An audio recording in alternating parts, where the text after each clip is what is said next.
Welcome to Maha's Carmel. வாங்க இன்றைக்கி வந்து கீழேருந்து மேலே ஷிஃப்ட் பண்ணணுங்க வீட்டை. அதுக்காக திங்ஸ் எல்லாம் வந்து பேக் பண்ணிகிட்டு இருந்தோம். மீன்வெல் பெயிண்டிங் வேலையும் போயிட்டு இருந்ததுனால ஷிஃப்ட் பண்ணுறது வந்து ரொம்ப கஷ்டமாகவே இருந்துச்சு.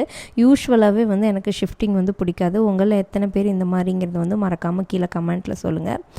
திங்ஸ் எல்லாம் வந்து கொஞ்சம் ரொம்ப நாள் சரி ஷிஃப்ட் பண்ண வேண்டியதானே சொல்லி டஸ்டிங்லாம் பண்ணாதனால ரொம்பவே டஸ்ட்டாக இருந்துச்சு. ஸோ லைட்டாக டஸ்ட் பண்ணிவிட்டு அப்படி லைட்டாக தான் பண்ணேன். ஏன்னா திரும்ப மேலே வச்சு திரும்ப நம்ம வைக்கும் போது நல்லா டஸ்ட் பண்ணிக்கலாம்னு சொல்லிட்டு அப்புறம் பக்கத்தில் இருந்து அந்த மிக்சர் கம்பெனியும் வந்து பார்த்திங்கன்னா பஞ்சாயத்து போர்டில் வந்து நோட்டீஸ் போட்டி நீங்கள் இந்த மாதிரி புகை விடக்கூடாது, அது வந்து பொல்யூஷன் கண்ட்ரோலுக்கு அகெயின்ஸ்டாக இருக்குது, ரூல்ஸ் ரெசிடென்ஷியல் ஏரியாவில் இந்த மாதிரி வைக்கக்கூடாதுன்னு சொல்லி ஸ்டாப் பண்ணிட்டாங்க. இது ஃபுல்லாக கரியானாலும் ஃபைனலாக இந்த பிரச்சனை ஒரு சால்வ் ஆயிடுச்சுங்கிற ஒரு சந்தோஷம் தாங்க. Thank God.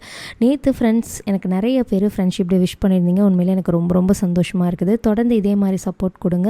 இது வரைக்கும் நீங்கள் நம்ம சேனலை சப்ஸ்கிரைப் பண்ணலன்னா மறக்காமல் சப்ஸ்கிரைப் பண்ணுங்கள். உங்கள் ஒப்பீனியனை கமெண்ட் பண்ணுங்கள். தேங்க்யூ ஃபார் வாட்சிங்.